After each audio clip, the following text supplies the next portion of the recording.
For today's episode of the Future Humans 3.0 vodcast show, we have the incredible Lance King. Lance is an interdisciplinary and futuristic multimedia artist who is blurring the lines between the physical, the digital, and performative artwork. And Lance has become known for his radical new artwork, for which he has surgically implanted an NFC microchip into his body. But I will let Lance speak further about that. How are you doing today? I'm well. It's great to be with you. Do I address you as Vinci? Yes. As Vinci? Vinci, yes? Yes, that's right. Is that how I should address you? I'm well. It's a great pleasure to be with you. Thank you for having me. You're welcome. Well, it's a pleasure to have you. You're so talented, and I just absolutely love your work. And I'm very intrigued, and we'll get into it later, about this microchip capsule with the blockchain. But I guess the best way to kick this all off is how did you get into art, and then how did you get into NFTs and the blockchain? Right. Well, I come to art from a very, very long road. I started off, I grew up in a house that was not really that sort of focused on art. It was more of a house that was more numerical, let's say. It was mathematics. And I was in an environment that was more about math and science, even in my schools where I grew up. So I was born in the Caribbean. I grew up in New York. And my schools were really focused on, on math, science, engineering. All the good students were pushed towards that, more so than, say, writing. And I was quite a fairly decent writer. I think I was fairly good at art, but it was really not a thing in my environment. I had never been to an art museum or a gallery, which is hard to imagine being, on Long Island, New York, which is not far away from the city. I'd never been to one until I went to university, not even like on a field trip at school. So art was really not part of my, I didn't see that as something one could actually do as a career. Because I was quite good at math and science, that was encouraged. So I actually began my studies in physics. And then I switched to cognitive science, which was sort of this bold new field that encompassed human-machine interaction and artificial intelligence, right? So, and then coming out of that, the internet sector was booming, and I worked in that for quite a while in digital and in startups and agencies and what have you, some of the early digital agencies. And those ultimately got, taken over by a lot of communications agencies, so marketing and advertising, which I also learned a lot about. But I sort of got the bug when I got to university because I discovered art, and I started going a lot to art museums and galleries and things like that. But I still didn't really see it as a possible, career. I took a really great course in modern arts, the history of modern arts, and that really sparked my interest even more. But it took me many, many years to actually get to the point where I started making art. And at one point, when I actually finished my studies and moved to New York City, I had a lot of friends who were artists. They identified me as an artist. They saw me as one of them, even though I wasn't actually making anything. I think it was just my way of thinking, because I'm always sort of trying to think about things from a different perspective and a different angle. And little by little, I sort of started working on it. I actually moved at one point to Paris and then to London, going back and forth between the two. And at that point, I saw a possibility to start changing. By then, I'd realized that could be a career, and I'd just gotten out of a startup, and it was sort of the crash of the first internet bubble. And I said, okay, here's my chance to sort of like really, start transitioning to art. But I wanted to give myself the time to learn and to develop my practice and learn about the history of art, really dig into it, because that's just the way I am. I don't take things sort of lightly. I kind of really want to know the whole story and have a global view. So I did that, and little by little, I developed my work. And about 7 years ago, I finally left behind, the sort of safe world of a career and a paycheck and things like that, and devoted my time to art. And my art was always digital from the beginning. Well, it was traditional art in that it was paintings at first, but I was already using digital in my artwork. I was already using, I was combining basically the analog and the digital. That's really a basic part of everything I do is that. So that's how I finally came to art. kind of a long story. No, that was so inspiring to listen. And seriously, I'm inspired by like Leonardo da Vinci and how he's a polymath. But just hearing your story, you are a true modern day polymath with all the fields that you've engaged with, and you're a true artist. And it's just so incredible, your work, and so inspiring. And what I love about art is that it can also mean something and be culturally significant to the times. And I certainly feel like you are like one of those artists that are culturally defining, in my opinion, our times and the future as well, with your futuristic angle. So I guess this is a good segue into your latest project, and the network of self, if you want to speak to that, and the microchip, and how it also maybe plays into the whole definition or how we perceive the concept of art, with the blockchain. Sure. Yeah. Absolutely. It's such a long story, and because you mentioned Da Vinci, for me that's probably in my top 3 of most important sort of heroes, and in that sense, because it's someone who really I have an endless curiosity. Even as a kid, I wanted to know everything. From 10 years old, I learned about how. I learned to read, the stock pages in the newspaper. Actually, I was curious about why everyone's always talking about finance, Yes. And so I wanted to learn about that. And it's a really strange way that I got to this project, because it actually began as first as an investigation of how the stock market began, and which started back in the early 1600s in Holland. Where sort of the joint stock corporation was invented, and the idea of having a corporation owned by many investors and things like that. And the stock certificate, the first stock certificate. One day I hope to own one, because I think it's one of the most incredible documents.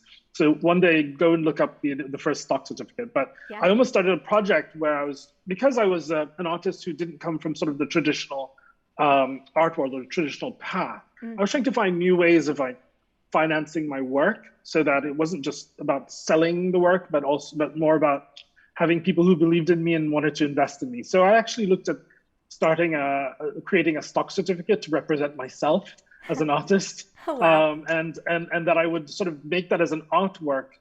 Could a work of finance, could that be also an artwork? Yes. You can see now where it's going to connect. But and ultimately, I didn't do that work because I discovered that Duchamp had done something similar about 100 years previous. In France, he actually created these sort of bonds as a way for people to kind of invest in him. For him, it was to play the casinos in Monaco, but he was doing it as an art project. And then Yves Klein, who's known for the blue works, the Klein Blue, he actually did something also similar, where he would actually sell these certificates, and then he would buy gold, and then he would throw the gold in the Seine River in Paris. But all you would have is the certificate.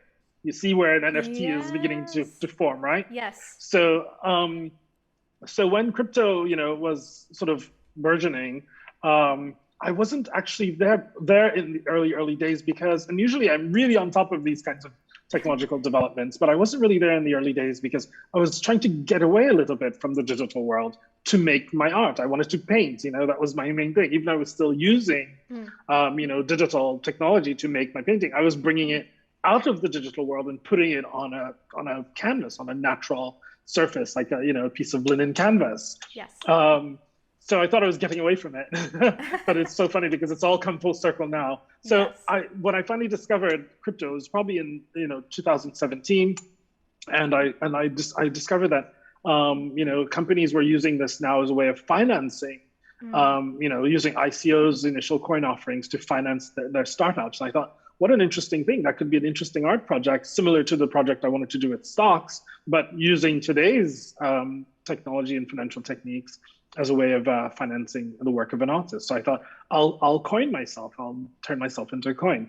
And as I was doing the research, discovered that some other artists like Kevin A. Bosch and so on had already started doing that.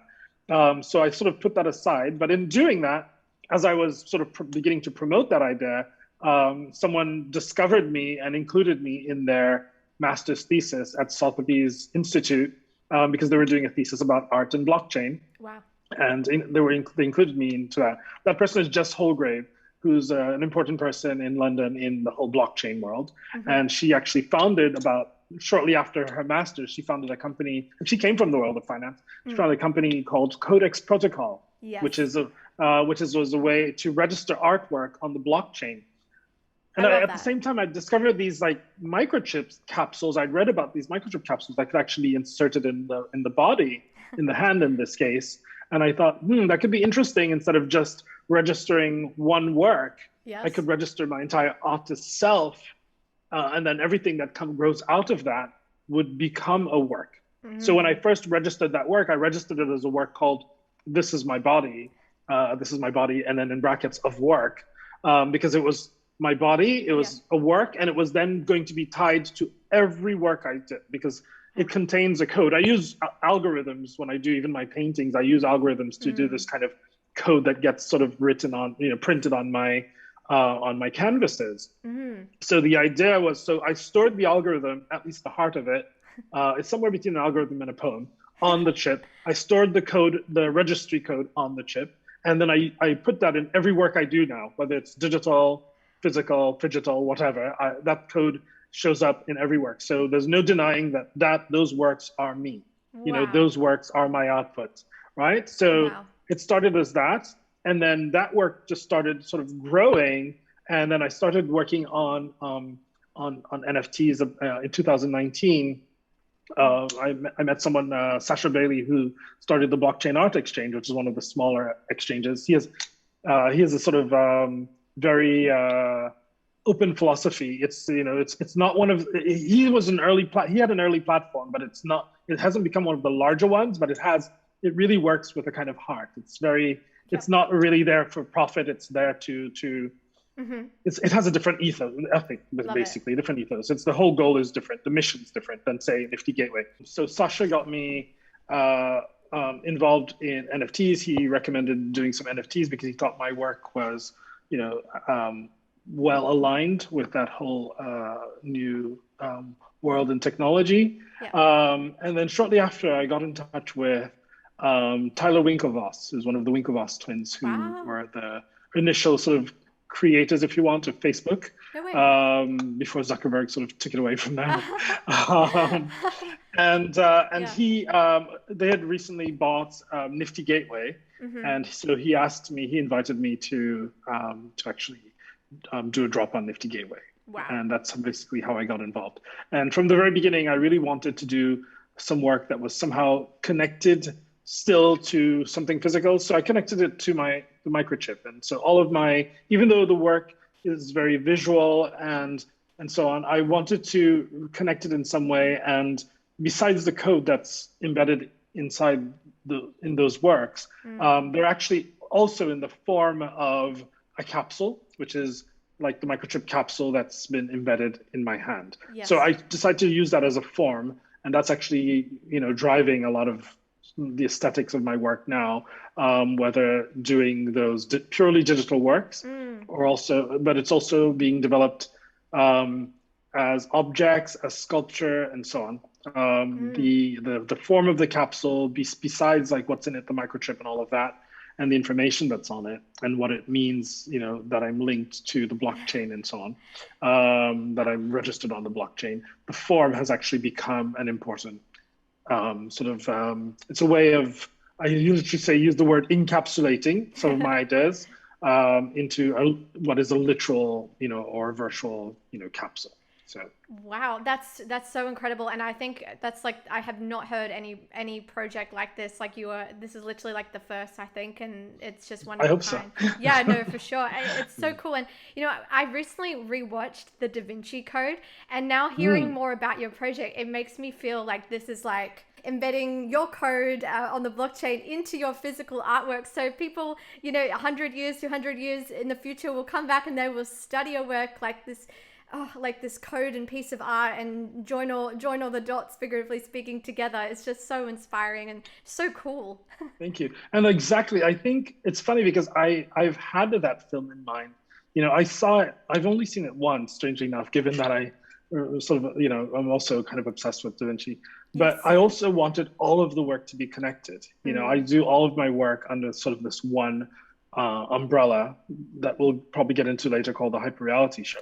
Yes. And all of that, for me, I see it almost as one work with lots of iterations, or I see it as an ecosystem of work, right? Yes. Whether it's whether it's a painting, whether it's the capsule is sort of the seed, let's say, it's the seminal work, and then everything else that branches out of that. For me, I see it as all interconnected, and I think exactly as you do. I'm thinking exactly as you are in this case, that all of my work, you can see the connection between everything, and you can see how I'm crossing ideas and how ideas are linking to one another. I think it's perhaps a kind of also scientific way of thinking.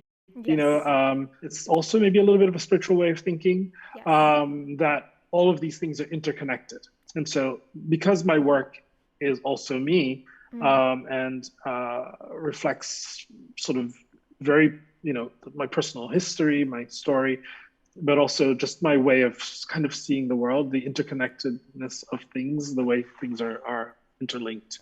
So yes, it's very prophetic, and I just love how you're combining, science, technology with art, and it all interrelates and interconnects. And it's what I love about art, just from my own personal feelings, is that you can always learn new things and keep coming back to the piece of work each time. And it's like this mysterious code that you're trying to connect all the dots together. And so it's so sophisticated and conceptual. I absolutely love it, and it's so inspiring. And I guess I'd love to talk more about the performative aspect of it and how it involves your actual human self, and comments on that regarding, I know you studied cognitive science and you're into artificial intelligence, and how does that play into the blockchain and the concepts of transhumanism? Well, I'm very fascinated by the ideas of transhumanism, by the ideas of singularity, all of the Ray Kurzweil works,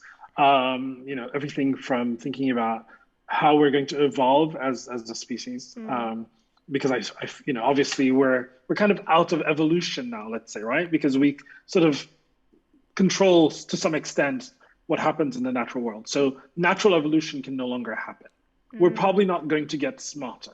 In fact, we're probably getting dumber. I don't know. I've heard IQs are dropping. Yeah. So, how are we going to advance as a species? The only way really is probably going to be some sort of technological advancement in terms of changing ourselves physically. I am not necessarily a proponent of transhumanism, because I love the human body. I have a romantic side. Yes. I love nature and all of that. But what I realize is that because the planet is changing, and we're no longer necessarily going to perhaps physically evolve, we're going to have to evolve ourselves to deal with it. For example, I think with climate change, if we're able to sort of get some of it under control, it's probably going to require some sort of technological intervention.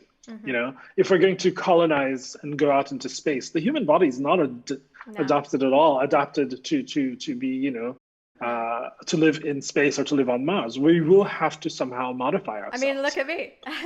Right, exactly. And also, and then I'll get to the whole avatar thing, but also, I think the human body, as I said, is not adapted to go out into space. So if we're to advance, if we're to sort of survive the next stages, whether it's climate change, whether it's space travel, things like that, we will have to augment ourselves. Right. And then my train of thought was this also.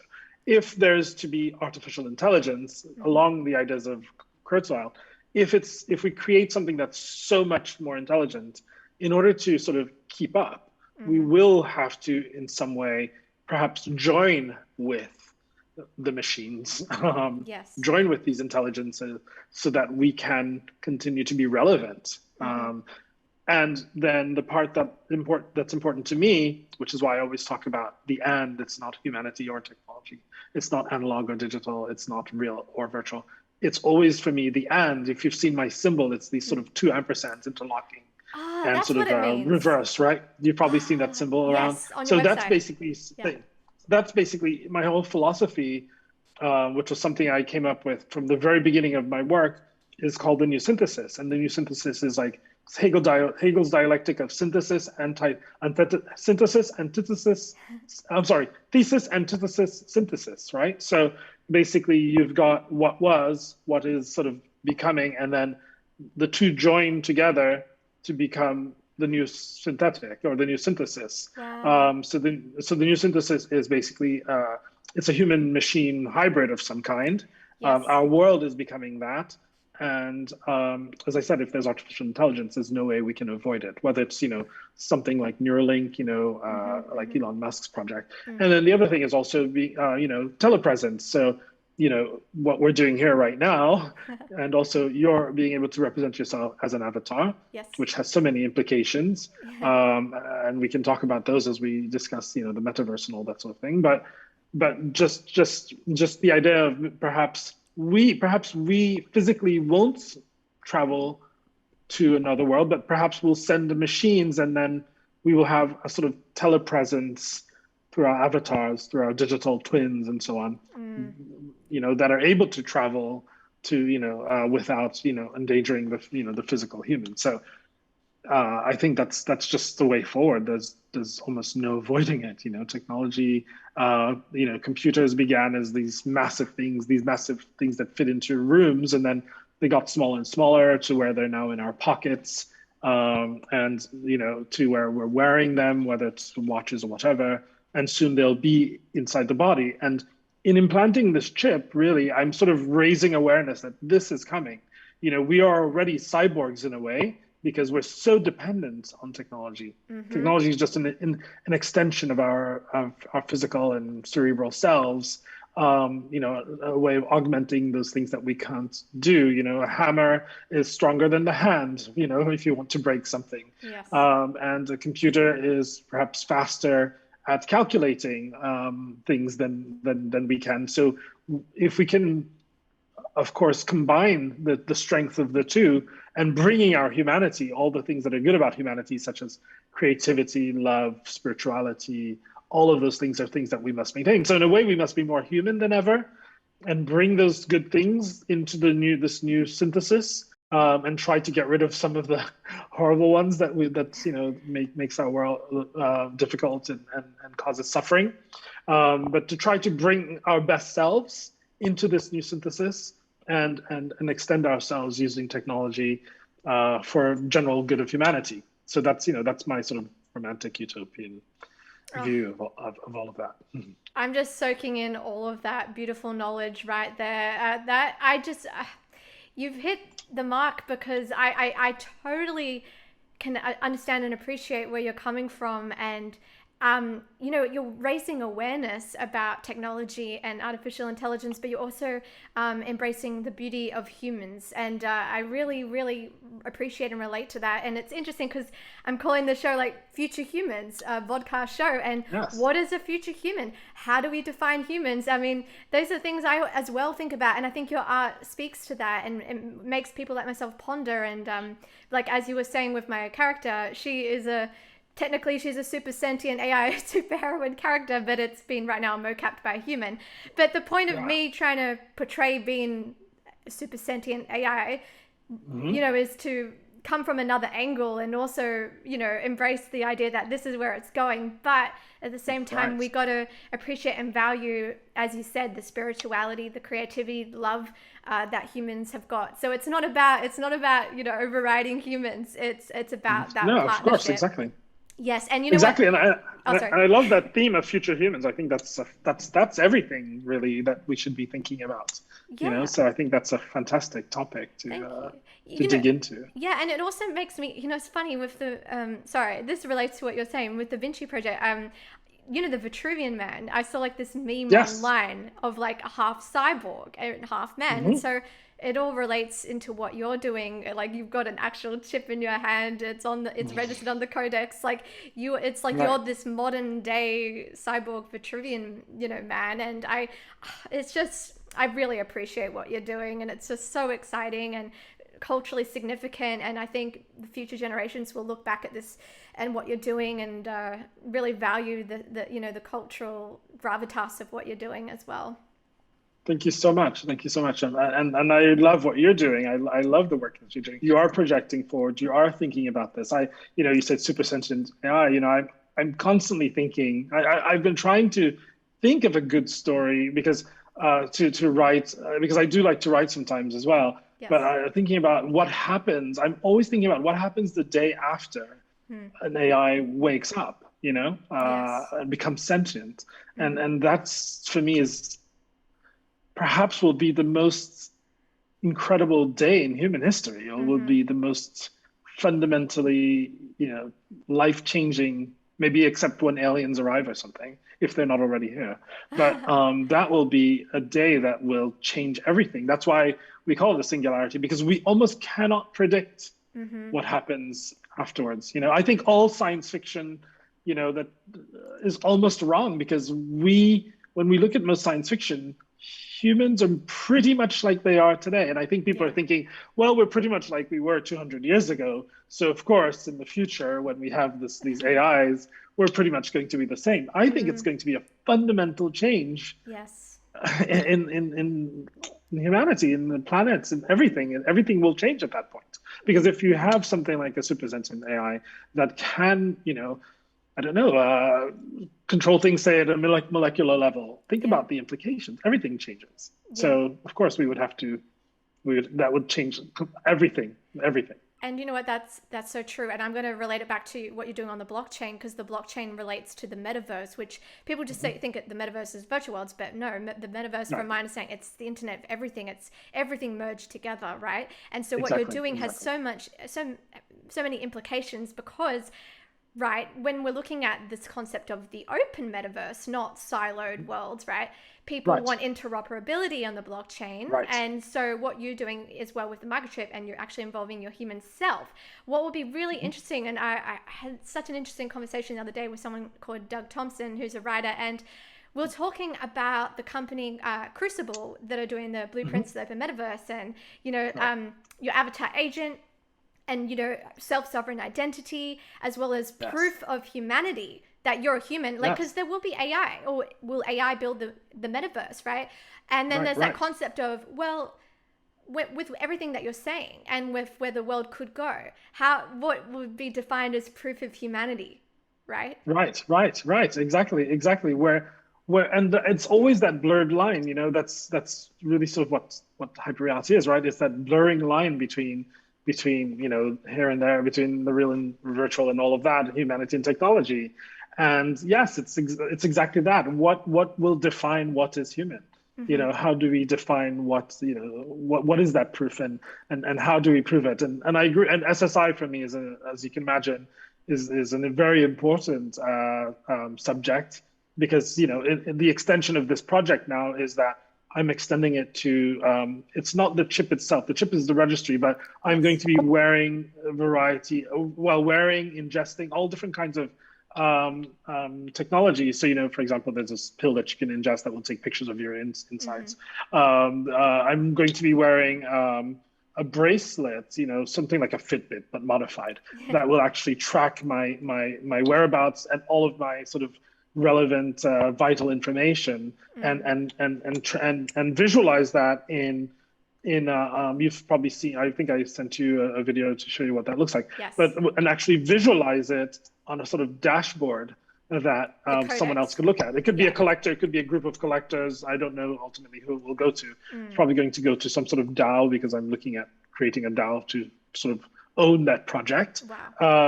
But that, for me, was also to raise awareness about our data. So once we are connected, as to some extent now, our data is being tracked and used and so on. But what about when it's our vitals, our brainwaves, our thoughts?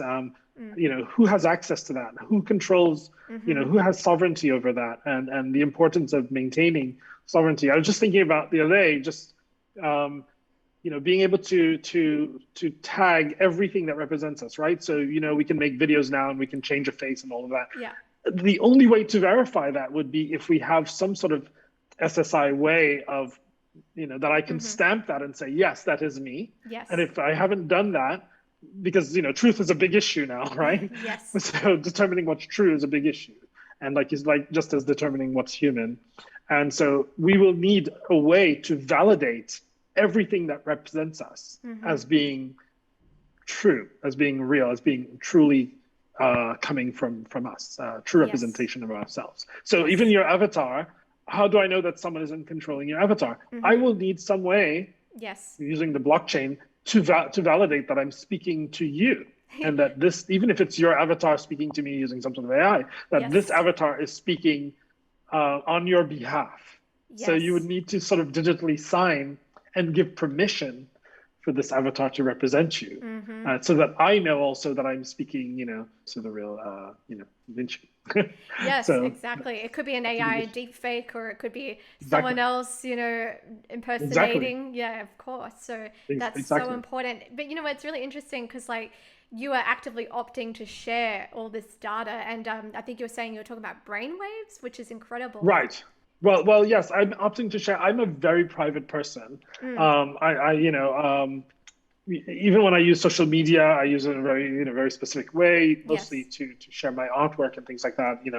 But I'm quite a private person. So to have decided to share my data and to actually make that available to either it could be a single collector, but even that's dangerous, or to a group of people is pretty risky.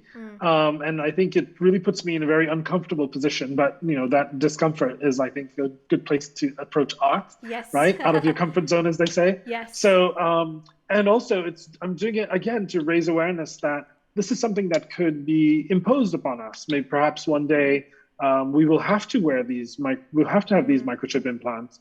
And so what are the implications of that? How do we control this data that's being collected? How do we, how do we know where it's going? How do we give permission for it to be used, or parts of it to be used, and so on, which is obviously the future of SSI, being able to determine with each digital interaction, which parts of us are actually shared in order to give permission and so on. So yes, I'm trying to look forward. I think I've always seen myself, even as a kid, as a bit of a futurist. I was always so focused on what the future holds. And so I kind of, at the beginning, I thought I would be building that in terms scientifically. I thought, I would, create an Apple or something like that, because I grew up in a family of entrepreneurs. So I thought creation was actually creating maybe a company or something like that in my earlier years. And, ultimately I realized I wanted to just, create freely without necessarily a thought for, profit and loss and things like that. Yes. But yeah, so I'm always looking to invent, and to look forward and to think about how technology is affecting us. So yeah, that's really cool. And I agree with what you're saying, like with self-sovereign identity and opting to share the data, and like that is the way it's going. And so you're raising awareness is really important, especially in this time. So yeah, thank you for doing that. It's very inspiring. Thank you so much. And Thank you so much. That means a lot coming from you. No, but I can relate because I'm embracing this character of an AI figurative sci-fi character. So I've had to read up about the singularity is near, and read Kurzweil. I really love reading about it and transhumanism because the concept fascinates me. But I'm a pro-humanist, right? But I love technology. So it's that interesting rift between the two. But I think the solution is that if it benefits and empowers humanity, and humans can embrace what makes humans so special, and that doesn't get lost in the process, I think the world will be a beautiful place. So I totally agree. I would love to collaborate with you on something, because I have some ideas about avatars as muses. Yeah, no, that sounds really I'm beginning cool. to do that work now, because I've always been fascinated about the relationship between artists and muse. I think it'd be interesting to work with some virtual muses, and I think that's a whole area of of a whole body of work going forward. Yeah, well, I'm totally down. So what's next for you? I mean, this isn't what you're doing right now, is what's next. Is there an immediate NFT sort of drop coming up? Yeah. Yes. Well, sure. I mean, I have kind of there are two tracks with the NFTs. So there are the NFTs that are becoming out of this project called Network of Self. Yes. So Network of Self started out as this is my body. And then I created something called Terms of Use, which was basically the contract about the data and how it's used. And that was the work, the whole work was going to be offered at Christie's. I pulled back the work actually, because I realized that I wanted to develop it differently. And I think I really want it to be owned by a community of people and not just necessarily one major collector who's actually interested in the work. So there are two tracks. I do work that's sort of seemingly really just aesthetic. So it's still work that's sort of based in the capsules and things like that. You've probably seen a couple of them. Yes. And a lot of it has to do with just the changing nature of humanity. You know, there's one I called Cowboy Singularity, which is sort of like you see these sort of disappearing cowboys, they're sort of almost disappearing in the metaverse. It's kind of like, sorry, I couldn't quite hear you. Oh, sorry. Could you please repeat what you said? The Siri AI is responding. Siri is like responding. So yeah, so I was thinking about, you know, the disappearing sort of cowboy idea, the archetype of the cowboy. But I was also thinking about like this work I did when the US was going through all the turmoil of the elections and things like that. And I was thinking about like just the US as a concept that was changing. So I did this work called the Cowboy Singularity. So you almost can't see past the world where the American idea of itself, you know, has changed, because that's been kind of like a point of alignment for the world for so many decades. So there's work that's just sort of thinking about, you know, they're just sort of visual and not necessarily specifically about network itself. And then there's the group of works and that's all part of the work that I call the hyperreality show. And then, so the hyperreality show involves paintings, which I keep doing. I'm doing paintings still, but the paintings always have a digital aspect. And now all the paintings have an NFT linked to them. And sometimes, as you've seen, some of my paintings have literal screens in them or are connected to them. So I want people to like struggle between the painted surface and the video or the NFT digital work, and how they converse. And also to see where people put their focus, you know, on the old versus the new, always sort of clashing these opposites and seeing what comes out of the clash, you know, sort of like a particle accelerator. You know, you're clashing ideas and see what sort of splinters off, right? Yes. So network itself is my main focus. Yeah. So that's growing into first the data, the physical data. So that's where am I, and what is the current status of my body, right? So you know, and then next will be, so I'm trying to go physical, mental, or cerebral. So I'll also be doing some experiments with brainwaves, where I'll be from time to time capturing my brainwaves and adding that to the NFT, because the NFT will last forever. It's dynamic, it's programmable, it's not an NFT that sort of ends. So it's going to last until the end of my life and probably beyond. I don't know. I have a question. But how does it capture your brainwaves? Who are you working with? I will actually be wearing from time to time, because I have a long-term project that involves brainwaves and making three-dimensional sculpture, generative three-dimensional sculpture using brainwaves. There's a whole performance coming next year about that, where I will do that for 24 hours, and you'll be able to sort of buy the individual NFT. You'll be able to buy an NFT like every second if you want to. An NFT. There'll be the physical form will change as my brainwaves change, right? So my brainwave patterns will affect this sort of 3D image. So just imagine a piece of three-dimensional clay, and then my brainwave is sort of warping it in all different sort of directions. Yeah. And then so it's generative, but it's generating from my output. It's not from just an algorithm. It's so it's still, again, the human and the machine, right? And then so those will be NFTs, and then they can actually be 3D printed as sculpture as well, if the owner of the NFT so wants. That's one thing. So because I'm playing now with these sort of brainwave capture, you know, there's a company called VNCCII that's selling these brainwave capture devices, and so I'm using that to capture brainwave output, and then I'm just injecting that into the NFT. So that's the next step. And then I'm going to do one that's emotional. So I'm going to try to find an AI that can read my emotions. Like every time I look at my computer, camera, or my phone, it'll capture just what it thinks my emotional state is. So, and it'll just say, you know, I'm happy, I'm sad, I'm, you know, whatever. It'll try to determine what I am. And then I'm trying to find a way of doing so physical, you know, mental, emotional, and then somehow I'm going to try to do spiritual, but I don't know yet how I'm going to do spiritual. But it's a work that's, you know, over decades. So wow, no, this is like a life project, and when I think of spiritual, I think of the chakras, and it's just so exciting. I'm so excited for you. I guess I can imagine how people will remember your art. I mean, that sounds kind of weird because like you're here, but how would you want to be remembered? Let's say 100 years, 200 years from now, with what you're doing. Well, I think once we hit some sort of AI or some sort of singularity, art will change dramatically. Yeah. History of art will be perceived differently. It's very hard for me to see that far. I really try, but yes, it's so hard for me to imagine, because we think in terms of the last 200 years and we go, oh, it's still recognizable. We could still survive in that, you know, if we went back 200, or if someone from 200 years ago came now to this time. But the dramatic difference for me is like, it's almost like a, you know, parabolic sort of curve in terms of the change, or exponential, or whatever you want to say. That it's so hard to predict what art means 100 years from now, 50 even.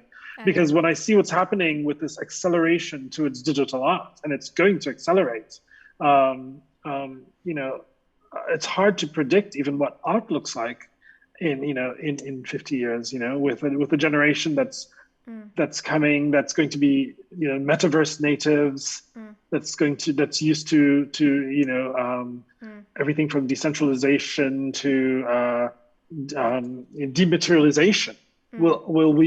Will many people be making material art in the next 50 years? I don't know. Maybe there will be some double track. Some people will be more retro, and some people will push forward, and some people will be kind of a bridge. I see myself as a bridge between that and, you know, that and that.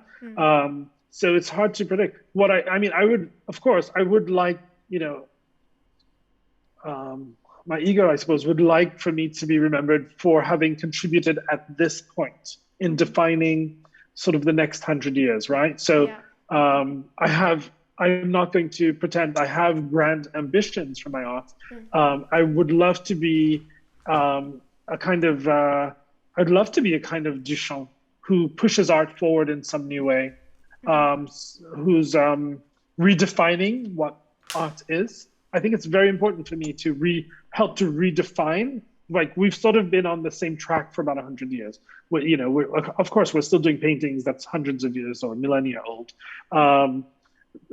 Conceptual art is 100 years old, and we're still really dealing with that conceptual art. You know, we had Duchamp, then we had sort of Warhol, who pushed that again to another extreme with the idea of the media and all that. He was perfectly timed for the media.